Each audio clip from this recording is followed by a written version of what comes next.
Good morning everyone, welcome back to a new blog. Saturday সকাল, আজকে সকাল বলা ভুল, অনেকটাই বেলা হয়েছে এবার। আসলে সকাল থেকে টুকটাক দু একটা কাজপত্র ছিল, ব্রেকফাস্ট করা ছিল, কারণ ভীষণ খিদে পেয়েছিল আজকে সকাল থেকে উঠে। তো ওগুলো আগে কমপ্লিট করে তারপর দেখলাম ব্লগটা অন করি। কাজপত্র বলতে ব্রেকফাস্টে করেছি, চা খেয়েছি, আইকে খাইয়েছি, এগুলোই করেছি। তো উঠতে আজকে একটু লেট হয়েছিল, তো যার জন্য দেখলাম সকালবেলা আগে ওই কাজগুলো সেরে ফেলি, তারপর ব্লগটা স্টার্ট করব।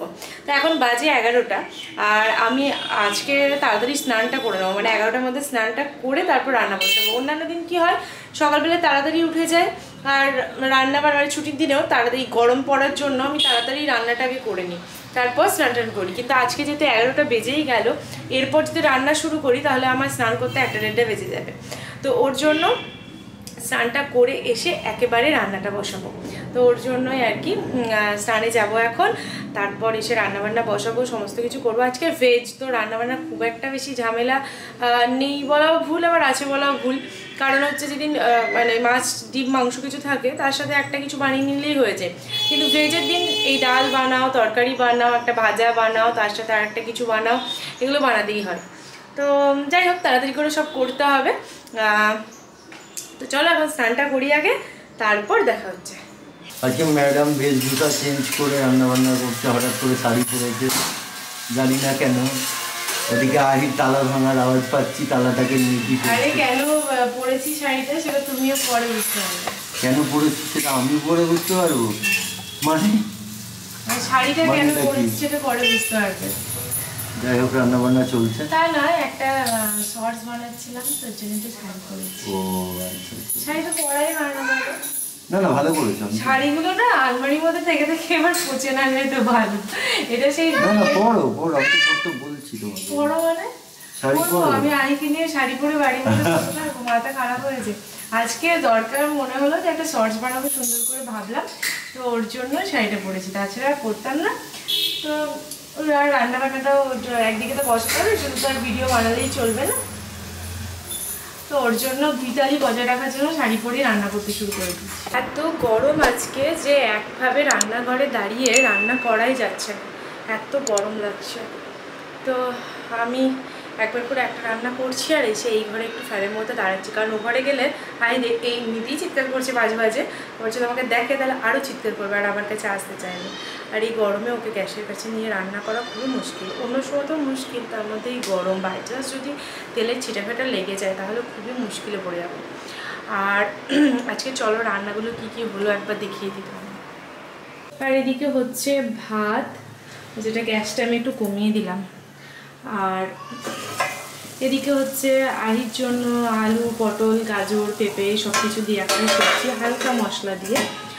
আর এদিকে হয়েছে, এখনও সব ছড়িয়ে ছিটিয়ে আছে, এদিকে হয়েছে আমাদের জন্য ঝাল ঝাল একদম আলু পোস্ত, একদম বেশ ভালো করে ঝাল টাল দিয়ে বানিয়েছি।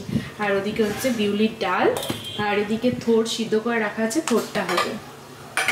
আর হবে আমের টক বড়া দিয়ে, ডাল ভিজিয়েছি, ডালের বড়া হবে, মানে বাটাও হয়ে গেছে, ডাল বাটা দিয়ে মানে ডালের বড়া বানিয়ে আম দিয়ে টক। আমার একটু টক খেতে ভালো লাগে, মানে বিশেষ করে শনিবারটা, মানে যেহেতু আমরা ভেজ খাই।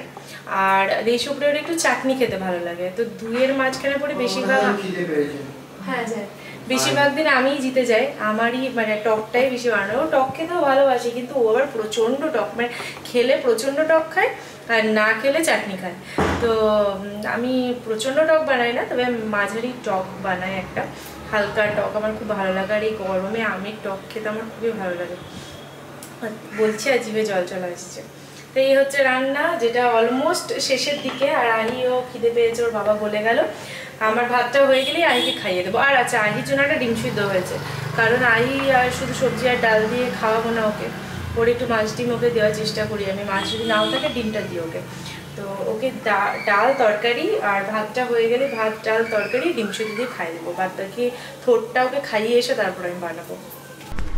বিকেলবেলা আর আমরা বেরোলাম বেশ কয়েকটা কাজ নিয়ে, দুপুরবেলায় খাওয়া দাওয়া করে একটু রেস্ট নিয়েছি, আর এখন বেরোলাম, যাবো মুদির দোকান, দেশপ্রিয় একবার স্যালনে যাবে, আমারও যাওয়ার আছে স্যালনে। আর তাছাড়া যাব একটা মন্দিরে, এখানে একটা খুব সুন্দর মন্দির আছে, তো তো সেখানে একবার ঘুরতে যাব। বাড়ি কাছে, খুবই কাছে। আর এই যে আহি আর আহির পাপা রেডি। দেশপ্রিয় বলেছে এখন ক্যামেরার সামনে খুব একটা আসবে না, কারণ ও বড্ড অগোছালো হয়ে আছে চুলদারি নিয়ে। আর এই যে আহি কী দেখছিস যে? ও আচ্ছা, এই চাদর টাদরগুলো উঠছে, সেগুলো হাঁ করে দেখছে। চলো চলো টাটা আহি, টাটা টাটা টাটা। এখান থেকে প্রথমে যাচ্ছি দিদির বাড়ি, কারণ দিদিও যাবে আমাদের সাথে। আমরা একসাথেই যাব, দিদি, আমি, মানে আমরা। আর জিসা যাবে কিনা জানি না এখনও, গিয়ে দেখি। জিসা যদি যায় তাহলে তো ভালোই হবে, সবাই মিলে একসাথে যাওয়া যাবে। আর আহি একবার করে নিচে নামছে হেঁটে হেঁটে যাওয়ার জন্য। হলো হলো তো। এই রাস্তায় তোর হাঁটার কি দরকার ছিল? কোলে কোলে যাবে না, হেঁটে হেঁটে যাবে। আবার হাত ধরবেও না, কি বিপদে পড়ে গেল রে বাবা। দিদিও চলে এসেছে, কিন্তু জিসা যাচ্ছে না, ও পড়ছে, ওর ক্লাস চলছে, তাই দিদি যাচ্ছে আমাদের সাথে।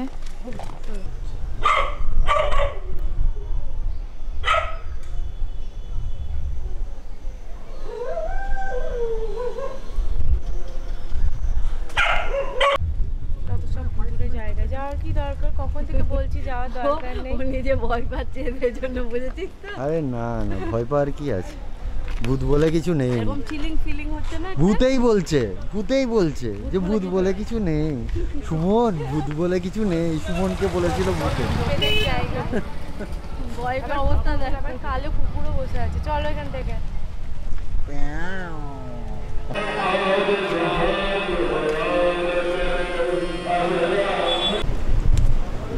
এখান থেকে পুরো গঙ্গা দেখা যাচ্ছে, সুন্দর জায়গাটা। পাশে কৃষ্ণচূড়া গাছ, অপূর্ব লাগছে দেখতে। আর ওই দিকটায় যেখানে লাইট জ্বলছে, ওই দিকটায় ফেরিঘাট। মন্দিরের একদম ভিতরে ক্যামেরা অ্যালাউ ছিল না, তো যার জন্য আমরা ক্যামেরা করিনি ওখানে। কিন্তু এখন একবার যাচ্ছি গঙ্গার ঘাটে। এখান থেকে গঙ্গার ঘাটটা খুবই সুন্দর লাগছে দেখতে, তো ওর জন্য আমরা একবার নিচে দিয়ে যাচ্ছি, ওখানে একটু বসবো বলে।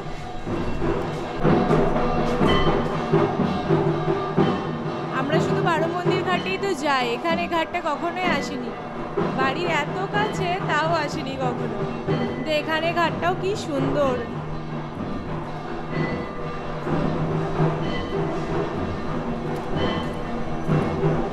কিন্তু এই ঘাটটা একটু ছোট। বারো মন্দির ঘাটটা যেমন অনেক বড়, কিন্তু এই ঘাটটা তুলনামূলক একটু ছোট। বাহ বাহ,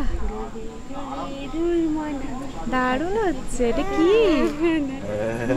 এটা কি? হাসি তো দেখো একবার, হাসি দেখো, হাসি দেখো একবার, হাসি। চল আই চল,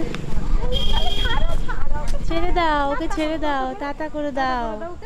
বাবা একটা পেয়েছে ছোট ফুটে দেখতে। টাটা টাটা টাটা করো মা, টাটা করো, টাটা করো ওকে, টাটা করো, টাটা টাটা করে দে বুটুরি, টাটা করে দে, টাটা করো, টাটা করো। দেখো মা বলতে, দেখো টাটা করো।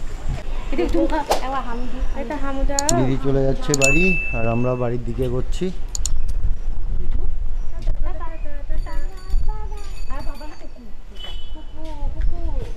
ঠিক আছে দিদি, টাটা।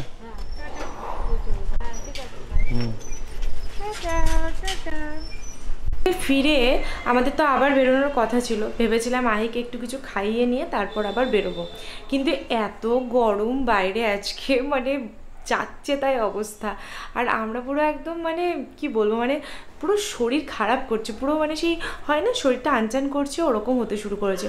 আমি দেশপ্রিয়কে বললাম, দেখো আমার আজকে আর যাওয়ার ক্ষমতা নেই, আমার আইব্রোর খুবই খারাপ অবস্থা, যাওয়ার খুব দরকার ছিল। দেশপ্রিয়রও তোমার মুখ চোখ মানে চুল দাঁড়িয়ে একদম ভর্তি হয়ে গেছে, কারণ আমার শরীর খারাপ নিয়েও যেতেই পারেনি লাস্ট সপ্তাহ, তার আগের সপ্তাহ তো ভীষণ বিজি ছিল, সেসব নিয়ে ও যেতেই পারেনি। লাস্ট 2 সপ্তাহ ধরে ওর কোনো ট্রিমিংই করা হয়নি, তো ওর জন্য আমাদের দুজনেরই যাওয়ার ভীষণ দরকার ছিল স্যালনে, কিন্তু কোনোভাবেই আর মানে গিয়ে পৌঁছতে পারলাম না। এত গরম আজকে হচ্ছে, মানে একটু হাওয়া পর্যন্ত দেয় না। আমার এই ঘরটাতে অসম্ভব ভালো হাওয়া দেয়, আজকে এই ঘরটা তো দেখছি কোনো রকম হাওয়াটাও নেই। আর আমি ও ঘর থেকে এসি ছেড়ে এসে এই ঘরে বসে বসে, এই যে ল্যাপটপ এখনও খুলে পড়ে আছে, এডিটিং করছি। আজকে আমার বড় মানে যে পুরো ব্লগ যেটা, সেটা বানানোর মতো সেরকম কিছু ছিল না, কালকে আমি সেভাবে শ্যুট করিনি। আর কিন্তু আমার মিনি ব্লগ শর্টস এগুলো কিছুটা ছিল, তো ওগুলোই আমি আসলে এডিটিং করছিলাম। আমি দেশপ্রিয়কে বললাম আজকে আর যেতে হবে না, তুমি গিয়ে ঘুরে এসো বরঞ্চ, একা একা আহিকে নিয়ে আর যাবো না। আর ওর আহি ঘুম পেয়ে গেছে সারা দুপুর, আজকে সকালে ঘুম থেকে ওঠার পর থেকে একবারও ঘুমোয়নি, তো ওর জন্য ওর ঘুম পেয়েছে। তো ও বললো যে তাহলে আমি ওকে বললাম, দেশপ্রিয়কে আমি বললাম যে তাহলে আমি আহিকে নিয়ে বাড়িতে থাকছি, তুমি বরঞ্চ আজকে কাজটা সেরে এসো, তোমার ট্রিমিংগুলো তুমি করে নাও, আজকে তোমার হেয়ার ট্রিমিং করতে হবে, বিয়ার্ড ট্রিমিং করতে হবে, সেগুলো তুমি আজকে করো, বরঞ্চ কালকে আমি গিয়ে করবো। আর আহিকে নিয়ে দুজনেই একদিনে ওরকম মানে স্যালনে কাজ করলে খুবই মুশকিল হয়, তো ওর জন্য ওকে বললাম। তো দেশপ্রিয় তার কিছুক্ষণ পর সন্ধে টন্ধে জেলে দিল, তারপর বললো আজকে না আমারও যেতে ইচ্ছে করছে না, এই এসির মধ্যে বসে মনে হচ্ছে এবার একটু বসিব, আর শরীর পুরো ডিহাইড্রেট হয়ে যাচ্ছে, মানে এত সোয়েটিং হচ্ছে যে পুরো মানে কি বলবো খুবই খারাপ অবস্থা। বললো আজ আর যেতে পারছি না, আজকে থাকি, বরঞ্চ কালকে সকাল সকাল গিয়ে আমি করে আসবো, আর তোমাকে নিয়ে বিকেলে যাবো। বললাম ঠিক আছে তাই করো।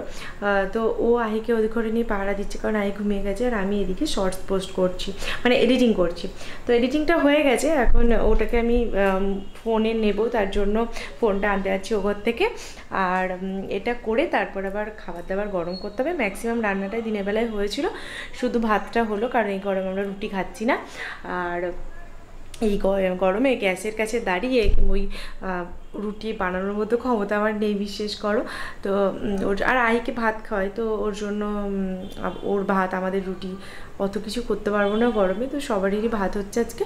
তো এই ভাতটা হয়ে বসাবো, আর তোমার এটা শেষ করে তারপর ভাতটা বসাবো, আর তারপরে খাওয়া দাওয়া করে ঘুম দেবো। তো দেখলাম বাড়ি এসে তো আর কিছুই বললাম না, বেরোনোর কথা ছিল সেটাও বেরোলাম না, তো ওর জন্য আর কি বানালাম ভিডিও। আর এই যে সেই আমার পিঙ্ক লাইট, যেটা মোটেও পিঙ্ক মনে হয় না, কেমন একটা ফ্যাকাশে লাগে ক্যামেরাতে, আমি জানি না কেন। হতে পারে আমার ক্যামেরার সেটিংয়ে ঠিকমতো আমি করতে পারি না, আসলে প্রফেশনাল হাত তো নয়, যারা প্রফেশনাল হাতে কাজ করে তাদের আরও সুন্দর হয়। আমি তো সবে 1 বছর ক্যামেরা ইউজ করছি, সমস্ত কিছু শিখে উঠতে পারিনি। আর আমি না এইসব জিনিস নিয়ে খুব বেশি এক্সপেরিমেন্ট করার চেষ্টা করি না, কারণ আমাকে সুশোভন এটা সব সেট করে দিয়ে গেছিলো। আমি যদি এটা সেটা মানে করে দিই, সব এক্সপেরিমেন্ট করতে যাই বেশি করে, তখন আবার এমন একটা গন্ডগোল করে দেবো যে যেটা আমি মোটামুটি ঠিকঠাক করতে পারি, মানে সেট যেগুলো করা আছে তোমার কালার বলো বা মানে হয় যেগুলো হয়, আমি অত কিছু জানিও না, তো সেগুলো হয়। তো সেগুলো মানে সত্যি কথা বলতে আমার এই ব্যাপারে এইসব ব্যাপারে না খুব একটা বেশি নলেজ নেই। তো যেহেতু নলেজ নেই, বেশি পাকামো না করাই ভালো, তো ওর জন্য করতেও যায় না। তো ওই যখন সুশোভন আছে তখন সুশোভনকে মানে ওর যেহেতু প্রফেশনাল, তো ওকে দিয়ে বলে আমার একটু ক্যামেরাটা ঠিক করে দাও, মানে লাইট ফাইটগুলো যেগুলো আপ ডাউন করতে হবে সেগুলো একটু করে দাও, দেখে দাও। কিন্তু কি হয় মানে শুধু একবার ওভাবে করলে হয়তো না, যারা কাজ করো তারা তো জানো, মানে তুমি কোন লাইটে, সানলাইটে আছো নাকি তুমি মুনলাইটে আছো নাকি কোথায় আছো, সেই লাইট অনুযায়ী এগুলো অ্যাডজাস্ট করতে হয়। কিন্তু আমি এখনও সেসব শিখে উঠতে পারিনি, আস্তে আস্তে হয়তো শিখে যাব, কিন্তু এখনই আমি এই মুহূর্তে বেশি পাকামো করতে চাই না। যাই হোক, আমার পিঙ্ক লাইট, আমি বলছি তোমাদের পিঙ্ক, কিন্তু ফ্যাকাশে লাইটই তোমরা দেখো। আর ওরা কী করছে ঘরের মধ্যে, ওরা দুজনেই ঘুমাচ্ছে, ওরা ঘুমিয়ে আছে। তো ঠিক আছে, তাই দুজনেই উল্টে পাল্টে ঘুমাচ্ছে, সেটা দেখালাম না, ফোনটা নিয়ে পালিয়ে যাই ঘরে। ফোন জেগে আছো? দেশপ্রিয় আবার টুকি মেরে দেখে নিল যে আমি কী করছি। তো যাই হোক, চলো তাড়াতাড়ি করে কপি করে নিই ফোনের মধ্যে, তারপর আবার আমাকে রান্না করতে হবে। রান্না ভাতটাই করতে হবে, আর সব কিছু করাই আছে। আর এই ঘরে মাটিতে বসে কাজ করে দারুণ আরাম, একদিকে আহি ডিস্টার্ব করে না, আর ও ঘরে বসে কাজ করলে আহি সব ল্যাপটপের মধ্যে উঠে ঝাঁপিয়ে এটা সেটা করে টিপে দেয়। আর এই ঘরে বসে, আর সবচেয়ে বড় ব্যাপার দেশপ্রিয় আছে বলে এই সুবিধাটা আমি ভোগ করছি, তা নাহলে তো আর হয় না, ওকে নিয়ে কষ্ট করেই আমাকে করতে হয়। তো যাই হোক, চলো কাজ ছাড়ি আগে।